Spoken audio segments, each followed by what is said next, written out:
caminhar comigo para a gente se preparar para a pregação da palavra. Quero convidar a gente, desde já, a orar ao Senhor. Se você puder fechar os seus olhos, entregar a nossa vida, mente e atenção toda ao Senhor agora. Senhor Deus, nós te agradecemos pelo privilégio de chegarmos aqui hoje para te adorar, para te louvar, para estar junto com os meus irmãos, Senhor, na tua presença, reunidos e atraídos pelo Espírito. Não foi por nossa capacidade, não foi pelo que nós somos ou fizemos que nós estamos aqui. Nós estamos hoje aqui, Senhor, participando da comunhão dos santos, porque um dia o Senhor nos alcançou. E hoje, diante da palavra, Senhor, que é o alimento espiritual para a nossa alma, nós te pedimos, nos alimenta, Senhor. Tira de nós toda a distração que quer nos impedir de receber esse alimento que vem do Senhor, que vem da tua viva palavra, e nos traz a capacidade espiritual, Pai, não apenas de ouvir o que está sendo pregado, mas de aplicar isso às nossas vidas e ouvindo sempre o que o Senhor quer mudar em nós, Senhor, o que o Senhor quer fazer de diferente. Não nos deixe sair daqui da maneira como entramos. Nos faz mais parecidos com Cristo também, por meio do que a tua palavra ministrará aos nossos corações. É o que nós te pedimos, é o que nós oramos, em nome de Jesus. Amém. Irmãos, a gente acabou a série de mensagens que estávamos tratando sobre a missão da igreja, justamente no domingo passado, né, que foi quando a gente encerrou as comemorações do aniversário também. Em breve, Deus permitindo, a gente vai iniciar uma nova série de mensagens também que a gente vai compartilhar. Mas hoje a gente vai tratar de um tema, vamos dizer assim, específico. A gente sempre costuma pregar seguindo temas e muitas vezes até o texto bíblico, né, em algum livro específico. Mas hoje a gente vai trabalhar uma temática específica, Deus colocou no meu coração, tanto por uma realidade, que é o tema, inclusive, do nosso sermão, como também por um texto que veio falando comigo nessas últimas semanas, que eu quero começar por ele. Eu vou passar por outros textos hoje, mas eu quero começar por ele. 1 Timóteo capítulo 4, versículo 16.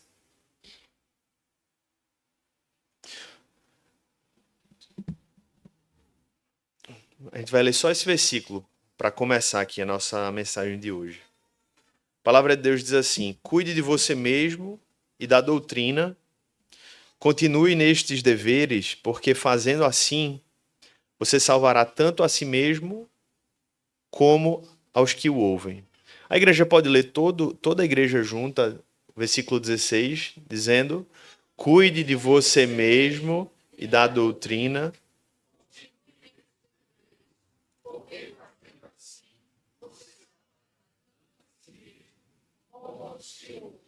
Amém.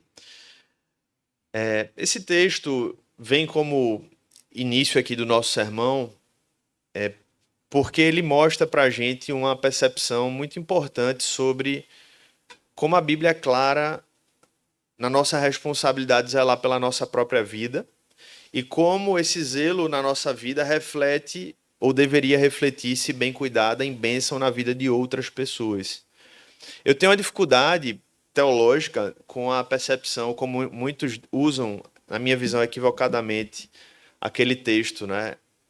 Ame o próximo como a si mesmo, para defender e mostrar que a Bíblia tem um imperativo do amor a si mesmo. Se você interpreta aquela passagem ali, a Bíblia não torna imperativo o amor a si mesmo, ela pressupõe o amor a si mesmo.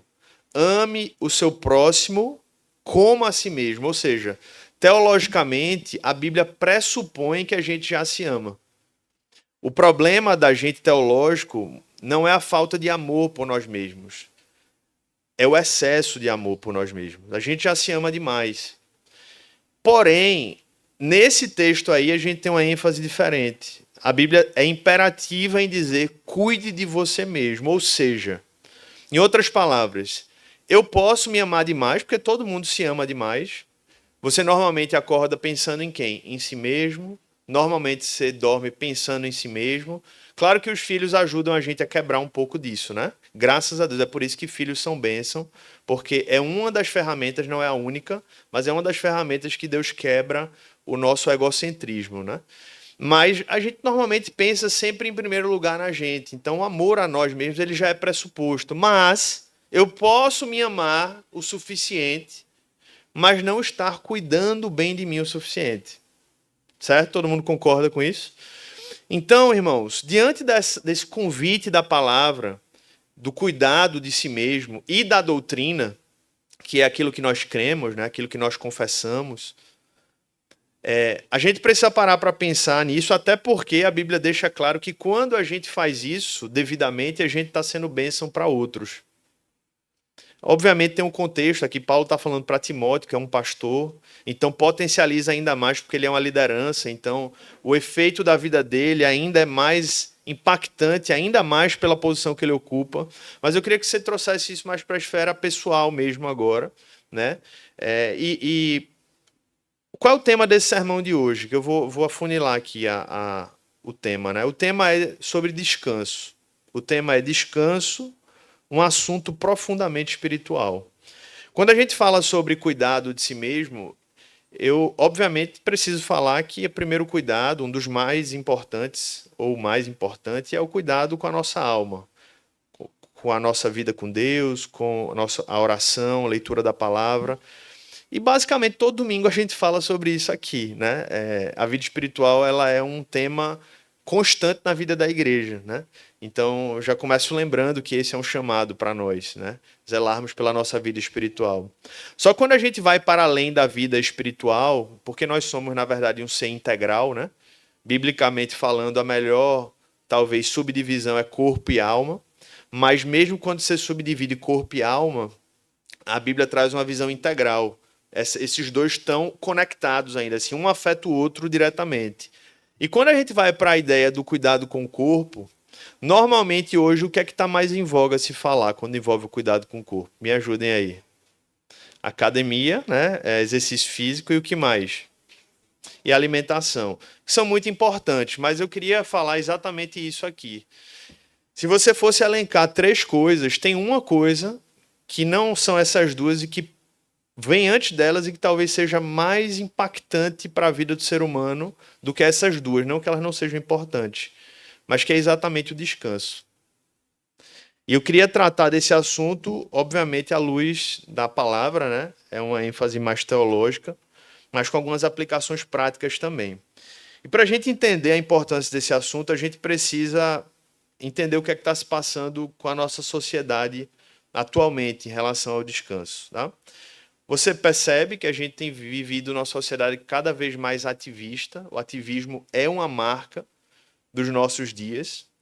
Estudos recentes apontam para uma realidade muito alarmante, inclusive aqui no Brasil. Uma pesquisa feita pelo pela Associação Internacional de Administração de Estresse, eu estou traduzindo aqui, né? Acho que essa é a tradução. Em 2022, revelou que 70% dos brasileiros sofrem de estresse, né? Um estresse não no sentido banal da palavra, no sentido crônico mesmo, né? De uma experiência de vida. E 43% dos profissionais brasileiros já se perceberam em condições que são semelhantes ao que hoje se enquadra como burnout, né? Segundo o levantamento da Cato em 2023.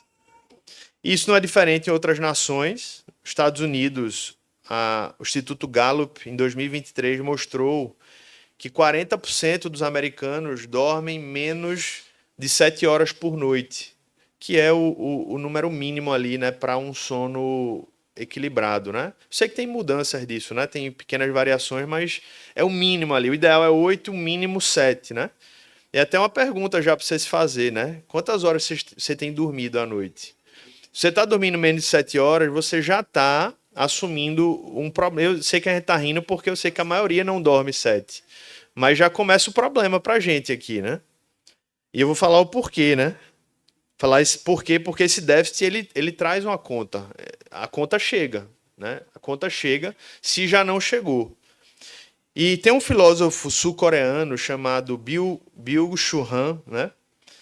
Que ele tem várias obras muito boas e eu li uma obra dele em 2020, que é A Sociedade do Cansaço. É um livro fininho, ele faz mais uma análise filosófica do assunto, e ele defende que se o século XX foi marcado pelo problema das doenças bacteriológicas e virais, ele mostra que o século XXI está muito marcado por essas questões mais psicológicas, né?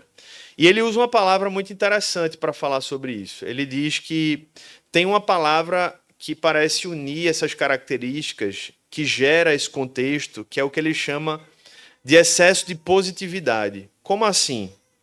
Ele diz que o excesso de positividade é o incentivo irrestrito à ação produtiva e a ideia de que todas as metas são alcançáveis. Essa é uma característica dos nossos dias. Parece que sempre é possível produzir algo mais. As pessoas são marcadas por esse inconsciente. Eu sempre posso fazer mais do que eu fiz.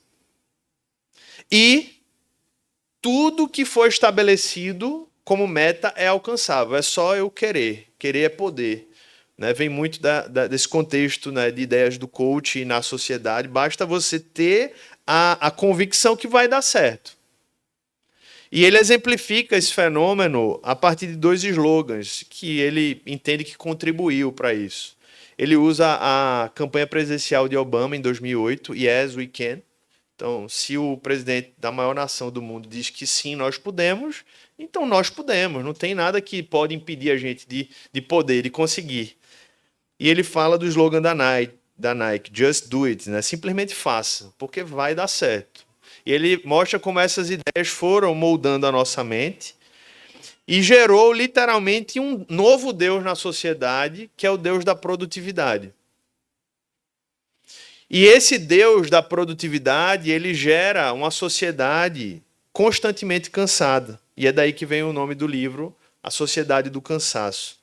E a partir daí ele mostra como a depressão se acentuou, porque se existe todo esse arcabouço por trás, é natural que a depressão surja num contexto, ou melhor, se acentue num contexto da sociedade do desempenho e consequentemente, do cansaço. Já que nada é impossível, tudo só depende da minha força, as pessoas se entregam ao excesso, e isso gera problemas das mais diversas ordens, inclusive emocionais, né? O problema, irmãos, é que esse estilo de vida ele está nos impedindo de enxergar o quanto isso nos tem feito mal, né? Muitos, inclusive, dizem: eu não descanso o suficiente, eu não durmo 8 horas, ou pelo menos 7. Por quê? Porque eu não tenho tempo para isso. Porque a vida não permite que eu tenha essas 7, 8 horas. Não é possível, dentro do esquema que a sociedade exige de trabalho, de aperfeiçoamento, de dedicação, que isso seja uma realidade. E a gente sabe que, no fundo, isso é uma mentira. São questões de prioridades. E, na verdade, irmãos, como tudo, é que a gente chega no ponto, né? Esse não é um problema apenas social, emocional, organizacional. Esse é um problema espiritual, que pode e expõe muitas vezes o nosso pecado de orgulho, autossuficiência, falta de confiança na provisão de Deus, ou até mesmo o desejo de autopromoção, de revelar o quanto eu pareço ou me revelo produtivo, capaz, grande. E se é um problema em essência com raízes espirituais, demanda também de nós uma resposta espiritual. O que é que a Bíblia pode ajudar? O que é que a teologia histórica pode nos ajudar a responder a essa realidade que tem sido revelada diante de nós? E aí eu quero falar sobre 3 pontos que a gente precisa avaliar para confrontar essa realidade em nossas próprias vidas, em primeiro lugar, e, consequentemente, na sociedade, certo? E a primeira coisa é a gente falar sobre sono. Não tem como a gente não falar sobre sono, porque, primeiro, 1/3 da vida é gasto nele, ou deveria ser gasto nele, e isso é, no mínimo, curioso. Né? No mínimo, curioso. Eu ia falar isso mais para frente, mas eu vou antecipar. Eu estou lendo um livro que se chama Por que Nós Dormimos, que é um livro secular, tem muita coisa assim, a ser ignorada, mas tem algumas coisas interessantes, inclusive algumas eu trouxe aqui. E basicamente, num trecho desse livro, ele cita que um dos grandes desafios para os cientistas evolucionistas é compreender o sono. Porque uma coisa natural seria, se tem a experiência mais frágil da vida é o sono. Né? Tanto é que você vê as guerras, inclusive na Bíblia, muitas vezes guerras foram vencidas quando as pessoas estavam dormindo. Né? Então, se tem uma coisa na lógica evolucionária que deveria ter sido vencida, era o sono. E aí é exatamente isso que ele diz: olha, a gente não entende por que o sono não conseguiu ser vencido. Porque era uma das primeiras coisas que na lógica evolucionista, que nós não cremos, deveria ter sido ultrapassado, porque é uma coisa muito frágil o sono. E óbvio que ele não tem essa resposta, só a gente tem, né? A gente sabe que o sono nunca foi vencido, nem nunca vai ser vencido, porque Deus nos fez e nos criou como seres que precisam dormir. E a pergunta que talvez surja é: mas por que ele nos fez precisando dormir? Aí, óbvio que vão ter respostas biológicas do que o sono produz, e esse livro ele explica muito bem isso. Mas a resposta teológica, uma delas, pelo menos, irmãos, é que o sono, ele nos mostra que nós somos frágeis, que nós somos incapazes. Inclusive, no livro é interessante isso, né? Ele mostra que o sono é praticamente um coma, né? Você entra no sono, mas você poderia até comparar a ideia do sono com um coma. Você está ali no estado inconsciente, né? Que se você compara uma pessoa dormindo com uma pessoa em coma, você, em tese, em alguns momentos, pode nem diferenciar, para você ver quão de algum modo, assim, assustador pensar na ideia do sono. Você saber que durante 8 horas você vai se desconectar ali da realidade. E, basicamente, Deus nos fez para dormir porque Ele quer que a gente perceba o quanto a gente depende dEle, o quanto nós somos frágeis e o quanto, no final das contas, nós dependemos completamente dEle. E é isso que o salmista nos ensina. Salmo 3, versículo 5. Você pode abrir sua Bíblia, ele diz isso. Ele diz assim: eu me deito e pego no sono, acordo porque o Senhor me sustenta. Deus poderia ter nos feito sem a necessidade de dormir, mas Ele nos escolheu criar com a necessidade biológica de sono diário, para lembrar: você é frágil. Você não consegue passar um dia, ou até consegue, mas não sem ter efeitos disso, sem dormir, sem fechar os olhos, sem parar tudo, sem se render. E se Ele nos fez assim, irmãos, a gente precisa respeitar as regras do nosso corpo e nos preparar para essa experiência. Então, se a gente quer aprender a responder essa realidade dessa sociedade do cansaço e a se sujeitar aos padrões divinos, a primeira coisa é que a gente precisa aprender a dormir.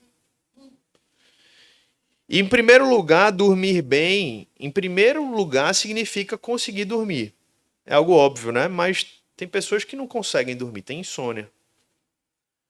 E o salmista, agora no capítulo 4, versículo 8, ele fala o padrão do sono. O natural, o esperado.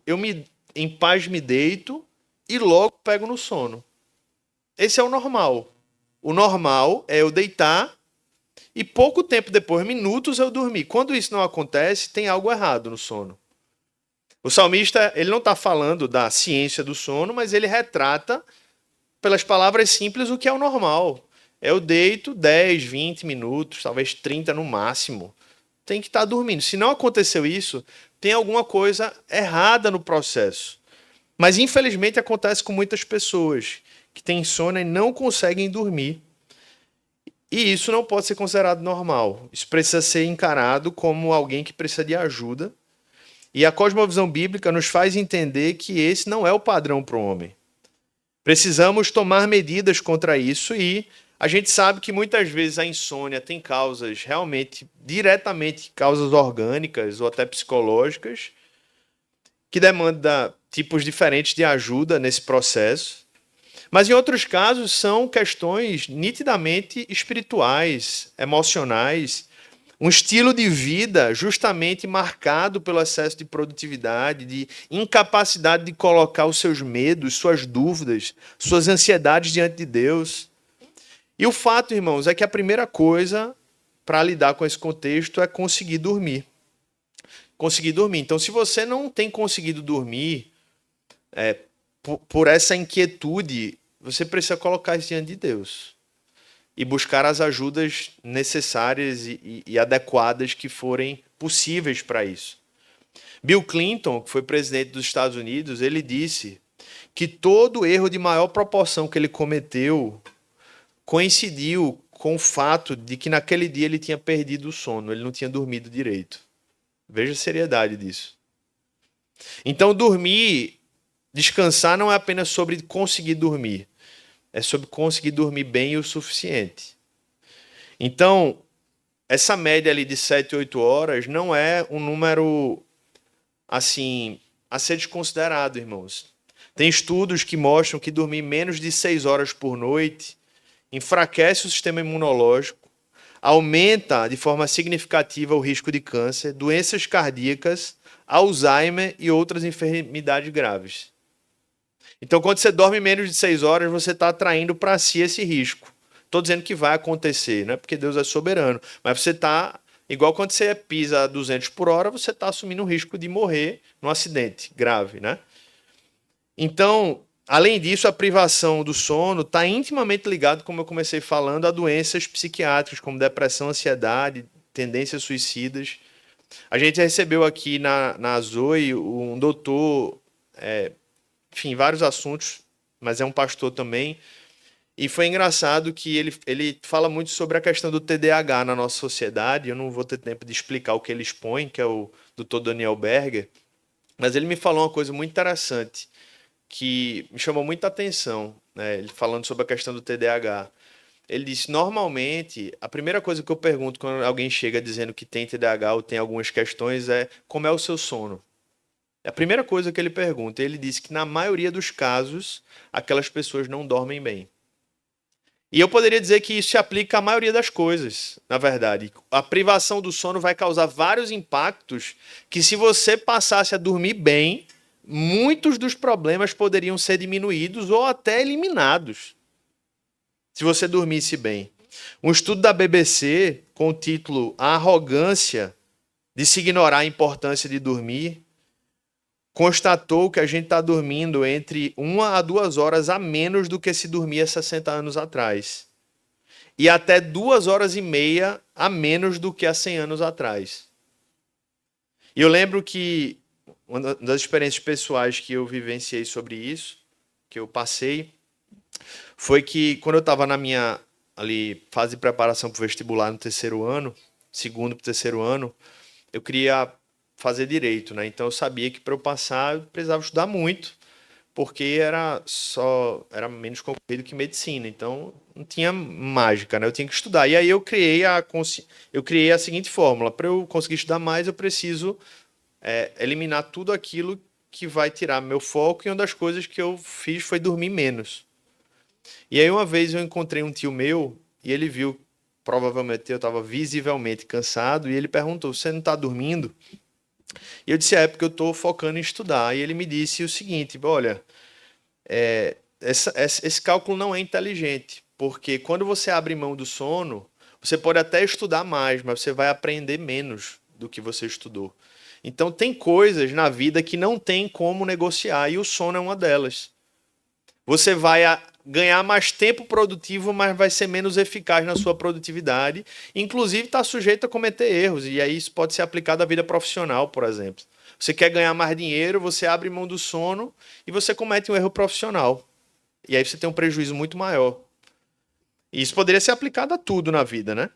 Mas o fato, irmãos, é que não tem como abrir mão do sono. Esse não é um cálculo inteligente. Essa não é uma escolha sábia. Uma universidade da Alemanha, a Universidade de Lübeck, descobriu que aqueles que dormiam mais de 8 horas consecutivas resolviam um problema 2 vezes mais rápido do que quem tinha o sono partido durante a noite. Aí as mães já estão assim, misericórdia, né? Mas há tempo para tudo, gente, debaixo do sol, né? Se essa é a fase que não tem como ser diferente, Deus, ele é gracioso, amém? Eu estou falando aqui de situações que existem escolhas em jogo, que pessoas estão escolhendo nitidamente por tudo aquilo que a gente falou no início. Então, dormir mal, inclusive, tem consequências sociais, irmãos. Os dados da polícia, é que, da Polícia Federal aqui do Brasil, rodoviária, né? É que o sono é uma das principais causas de acidentes e mortes nas estradas brasileiras. A Associação Brasileira de Medicina de Tráfego estima que em até 20%, a sonolência pode ser um fator contribuinte em até 20% dos acidentes de trânsito. E milhares de pessoas morrem porque não dormiram. E D.A. Carson, né, um teólogo, talvez um dos maiores teólogos recentes, ele fala sobre isso, dizendo assim: somos integrais e complicados. A existência física está ligada ao bem-estar espiritual, à percepção mental, aos nossos relacionamentos com os outros, inclusive ao relacionamento com Deus. Às vezes, a coisa mais piedosa que podemos fazer é conseguir uma noite de sono reparador. Então, como eu falei, é claro, irmãos, que tem situações adversas na vida, né? Tem muitos bebês aqui na igreja. Não se culpe de você não estar dormindo porque seu bebê está acordando, faz parte. Aí não tem o que fazer, não tem escolha, né? Mas às vezes não é isso, às vezes é a questão de você querer tirar um atraso, você querer resolver um problema de outra ordem profissional, pessoal. E aí a gente precisa entender que exceção é exceção e regra é regra. A situação que eu estou vivendo, que está me impedindo de dormir bem, é a regra ou é uma exceção justificada? Essa é a pergunta que tem que ser feita. Precisa avaliar de maneira sincera, porque quando a gente se empenha para dormir bem, para dormir o suficiente, que é essas 7, 8 horas, a gente está declarando, ainda que sem palavras, que a gente não está no controle do mundo. É um ato de fé. É um ato de fé. É dizer, Senhor, eu sei que eu poderia estar produzindo, mas eu confio que o Senhor está conduzindo a minha vida, que o Senhor está no controle e que o Senhor vai ser suficiente para mim. Eu confio, Pai, está nas tuas mãos. E é como o salmista disse, né? Porque o Senhor me sustenta, porque é o Senhor que cuida. Ele sempre associa o sono a esse ato do cuidado de Deus. Né? Inclusive, Salmo 127 fala também sobre isso, né? De que adianta acordar, dormir tarde e acordar cedo, se o Senhor não guardar a casa, se ele não vigiar a sentinela, não adianta nada. Então, toda vez que o salmista fala sobre descanso, ele associa a esse cuidado de Deus, e é talvez exatamente isso que você precise também trabalhar na sua vida. Porque, por fim, nesse primeiro ponto, a verdade é que quando a gente se empenha para dormir bem, a gente glorifica a Deus, irmãos. A gente glorifica a Deus. É um ato de dar glória a Deus, o ato de dormir bem, e melhor, abençoa a sua vida e abençoa quem está próximo de você. Tem um outro meio de descanso que a gente não pode ignorar. A gente falou do sono, mas tem um outro que a sociedade, inclusive, recebeu como herança da fé cristã, que é a ideia do descanso sabático, o descanso de 1 em 7. Veja, férias, os 30 dias lá, né, que a CLT criou, não é bíblico. Pode ser uma bênção, mas não é bíblico. Você não precisa descansar 30 dias uma vez por ano para se recuperar. Mas dormir uma vez por noite, pelo menos 7 a 8 horas, e descansar um dia em 7 é bíblico. Então, o descanso sabático, eu não vou ter tempo aqui de entrar nas questões teológicas do porquê não é mais o sábado, como os adventistas creem, etc. Eu não vou ter tempo aqui de trabalhar. Eu tenho até um sermão no YouTube só sobre isso. Se você pesquisar lá no YouTube da igreja, tem lá. Posso até mandar depois. Mas o fato, para ser objetivo aqui, é que por mais que não seja o dia lá do sábado mais na Nova Aliança, por mais que não seja mais aquela ênfase de mandamento cerimonial como era para os judeus, é um fato que permanece um dia em 7 para descanso. Inclusive porque isso foi instituído desde Gênesis, antes da lei mosaica, já foi um padrão divino para o mundo. Não tinha nem lei mosaica, não tinha nem povo, não tinha nada. Deus instituiu o padrão que no 6º dia, depois de 6 dias de trabalho, vinha um dia de descanso. Inclusive, não sei se todos sabem, mas a palavra Shabá, da qual gerou sábado, ela não foi criada para se referir ao dia sábado. O sábado foi gerado pela palavra. Mas Shabá, no hebraico, é literalmente descanso. É um verbo, é cessar. Ou seja, O que Deus, desde o primeiro momento em que criou o mundo, queria que a gente entendesse é que precisa haver um ciclo determinado de descanso no meio da rotina do ser humano. E esse descanso, além do sono que o próprio corpo impõe, é essa decisão de um dia em 7 cessar o trabalho. Ao longo da história da igreja, se consolidou para os cristãos unir o domingo, que se tornou o dia do Senhor, com o dia do descanso. Nesse sermão que eu já preguei, eu falo sobre tudo isso historicamente, eu não vou ter tempo de falar. Mas sendo muito prático, assim, se você quiser entender como isso pode se aplicar à sua vida, se você é um cristão, principalmente, né? Não abra mão do descanso no domingo. Tanto de estar com a igreja, no descanso espiritual, como no descanso físico, literalmente. Cessar o trabalho. A gente, obviamente, não observa isso como os judeus, no sentido de, né, toda aquela preocupação. Eu não posso... Pra vocês terem ideia, os judeus, os fariseus, têm os costumes farisaicos, remontam que, por exemplo, era proibido eles cuspirem no chão, porque cuspir no sábado fazia levantar pó da terra e a terra iria estar trabalhando. Tem um que é engraçado, que proibiu as mulheres olharem no espelho, porque elas iam ser tentadas a se organizar. E é verdade isso, tem relatos judaicos antigos que tinha essa proibição. Dentre várias proibições, eles discriminavam tudo que não podia ser feito no sábado. A gente não guarda desse jeito, né? É uma lógica diferente. A gente preza com sabedoria, com graça do Senhor, para fazer o máximo que a gente puder para descansar nosso corpo e a nossa mente nesse dia. Mas não significa que a gente não pode apertar um botão do elevador, como os judeus até hoje fazem. Tem condomínios, até em São Paulo, tem alta concentração de judeu, que no domingo o elevador é programado para parar em todo andar para ele não precisar apertar o botão. Então não é assim, gente, que a gente observa, né? A gente entende que na luz da nova aliança é diferente essa aplicação, né? Mas o princípio de eu fazer o possível para nesse dia, um dia em 7, a gente parar e dizer, Senhor, hoje é um dia de cessar, hoje é um dia de não ver e-mail, hoje é um dia de não parar para pensar nas minhas questões profissionais. Inclusive, se você trabalhar em casa, se organiza para preparar o almoço um dia antes. No máximo, você só bota o fogão para trabalhar, né? O micro-ondas para trabalhar. E isso, irmãos, é um princípio bíblico para a gente responder a essa sociedade do cansaço. Se a gente quer responder a essa crise de uma sociedade adoecida, a gente precisa resgatar o princípio sabático em nossa agenda.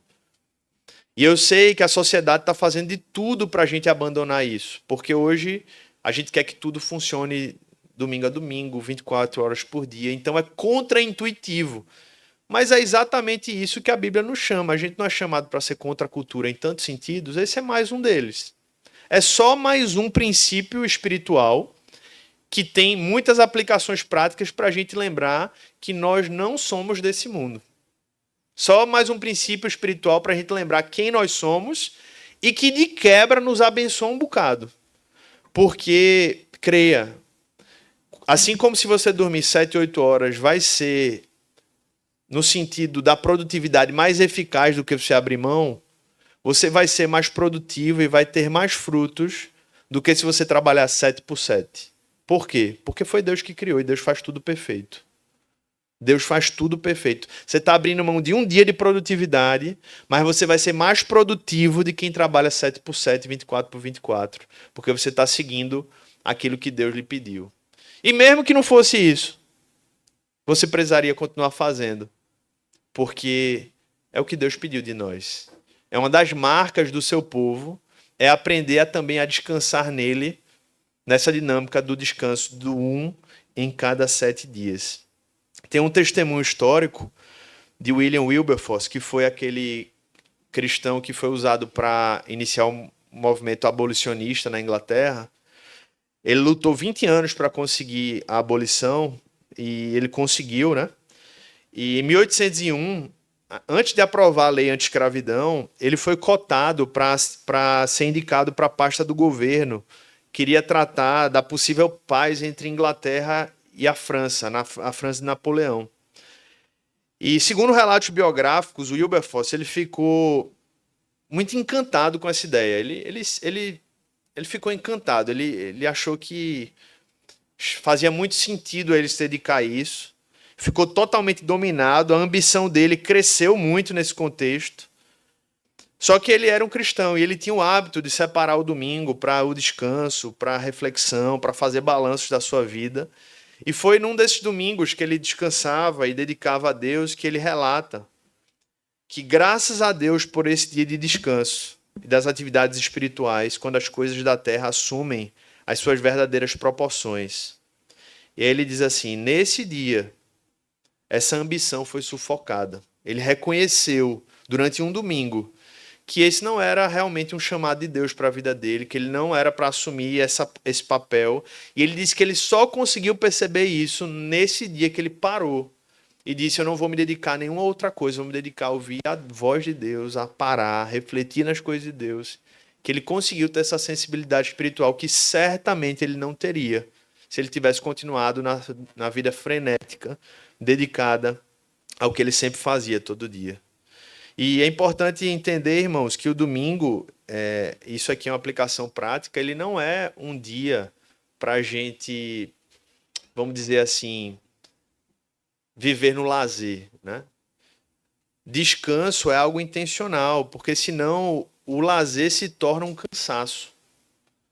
E não significa que não pode haver algum tipo de lazer no descanso, mas é diferente, precisa entender que descanso precisa ser intencional no descanso, senão você não descansa.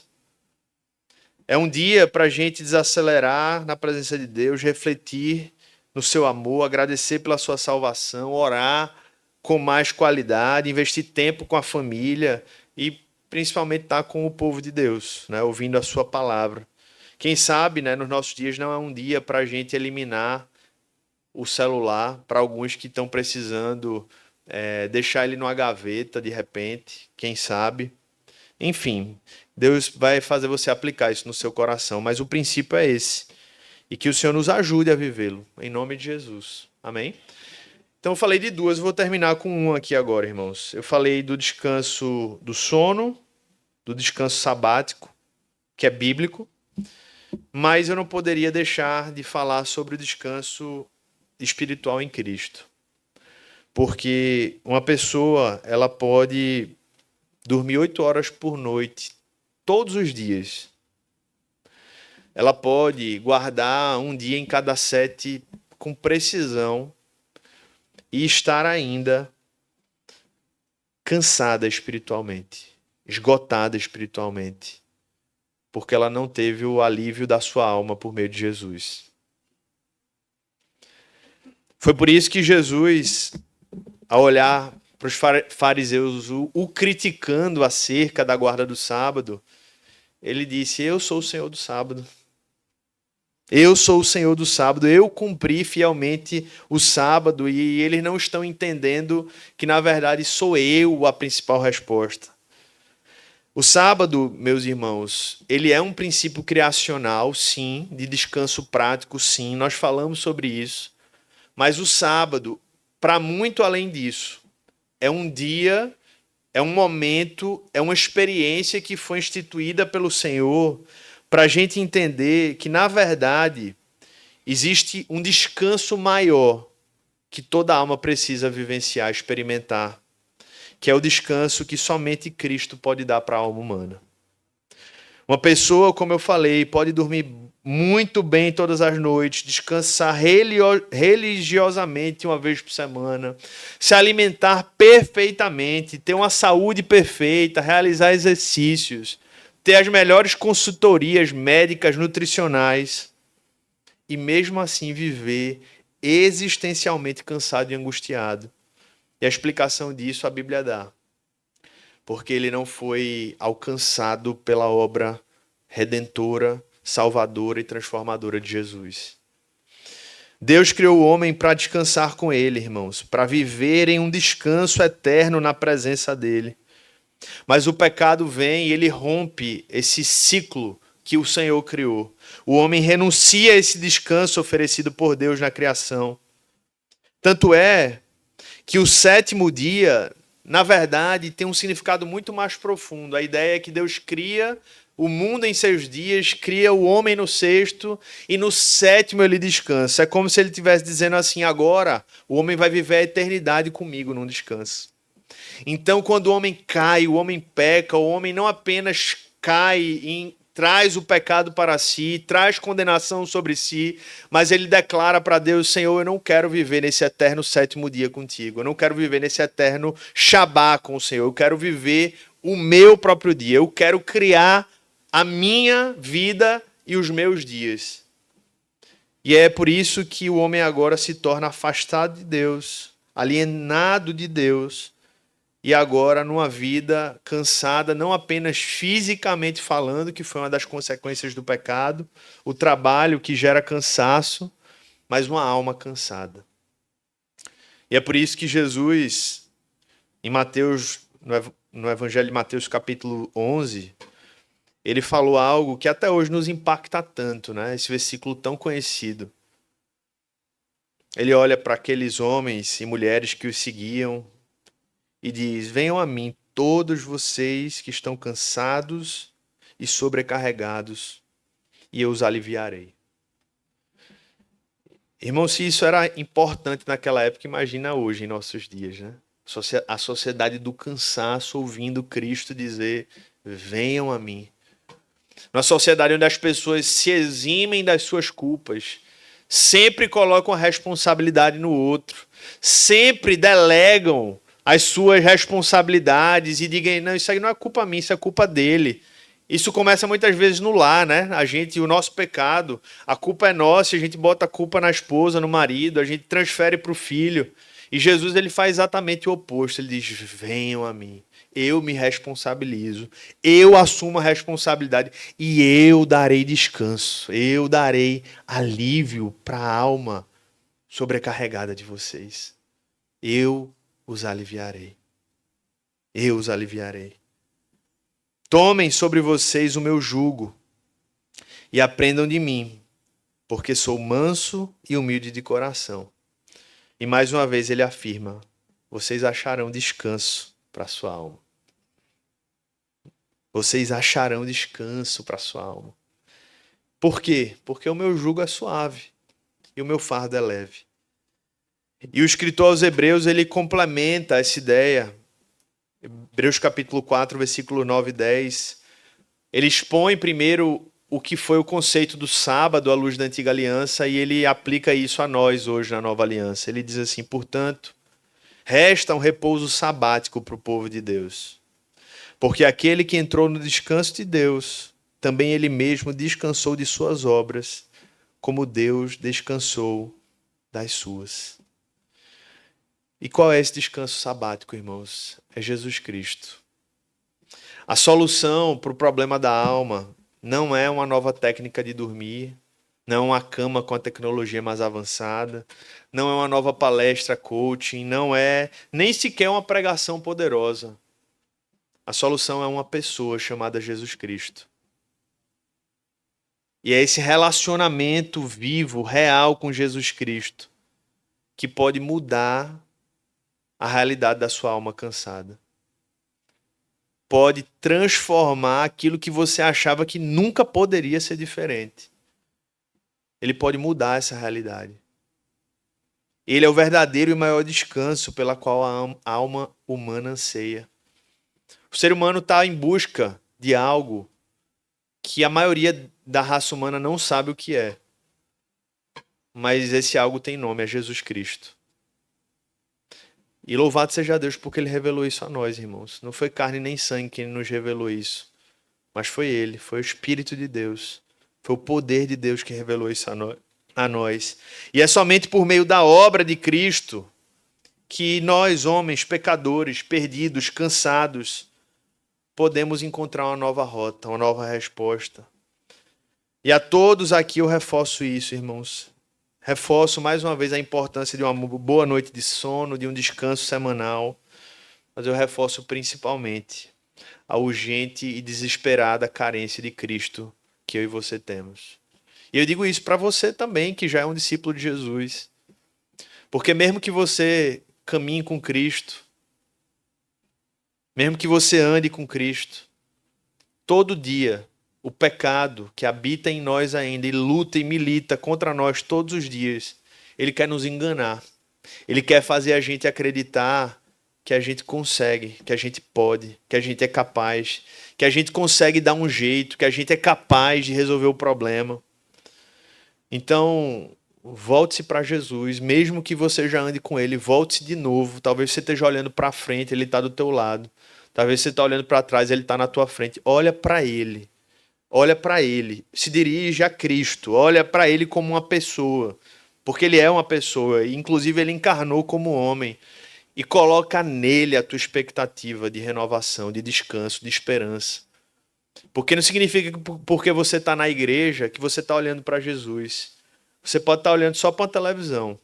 Você pode estar olhando só para um pregador. Você pode estar olhando só para uma mesa. Você pode estar olhando para qualquer outra coisa que não seja Jesus Cristo. Então olha para Jesus. Porque é Ele quem pode começar a te dar esse descanso. É Ele quem pode transformar a tua alma. E então eu concluo, irmãos. O convite do Espírito para nós é esse hoje. Assuma o compromisso de levar a sério o descanso físico para a glória de Deus. Não deixe que esse mundo cheio de agito, cheio de convites, te leve a viver uma vida maluca, desenfreada. Trabalhe duro para poder descansar. Quem não sabe descansar ou não consegue descansar é porque muitas vezes não se preparou para descansar. Para você poder descansar, você vai ter que ter trabalhado duro antes. Porque senão realmente você não vai conseguir descansar. Se você passou o tempo que deveria estar trabalhando, rolando as redes sociais, quando chegar o tempo de descansar, você não vai poder descansar mesmo. Porque você não fez o que precisava ter feito. Então, o ato do descanso não é um ato de preguiça, pelo contrário. Só consegue descansar bem quem trabalhou bem. Então, assuma um compromisso de se preparar para isso. E, por fim, como acabamos falando, renove o seu descanso renove o seu descanso na obra realizada por Jesus. Às vezes a gente afirma crer na obra de Jesus. Eu creio que Jesus veio, eu creio que Jesus morreu, eu creio que Jesus ressuscitou, eu creio que Ele é o meu Senhor. Mas às vezes a gente vive um ateísmo prático, quando a gente vive agitado espiritualmente, como se tudo dependesse de nós. Então, assim, faça o que lhe compete, meu irmão. Mas o que compete a Deus, entregue nas mãos de Deus. Que o Espírito Santo nos ajude a aplicar essa mensagem e que o Espírito Santo nos ajude a viver num descanso eterno com Cristo, desde agora, para todo sempre. Amém. Amém. Vamos orar? Feche seus olhos e faça dessa oração um preparo para a ceia do Senhor. Se tem algo que nos lembra que a gente pode descansar, é o sacramento da ceia. Então eu quero convidar você a fechar os seus olhos e a lembrar-se de que a ceia é a renovação da aliança de Deus com a sua igreja e é também a certeza de que Cristo é suficiente para o nosso descanso. Cremos que Ele se faz presente espiritualmente aqui no nosso meio de um modo especial ao partir do pão, ao comer do pão e ao beber do cálice. Então vamos preparar o nosso coração para a partilha da ceia, para a celebração da ceia.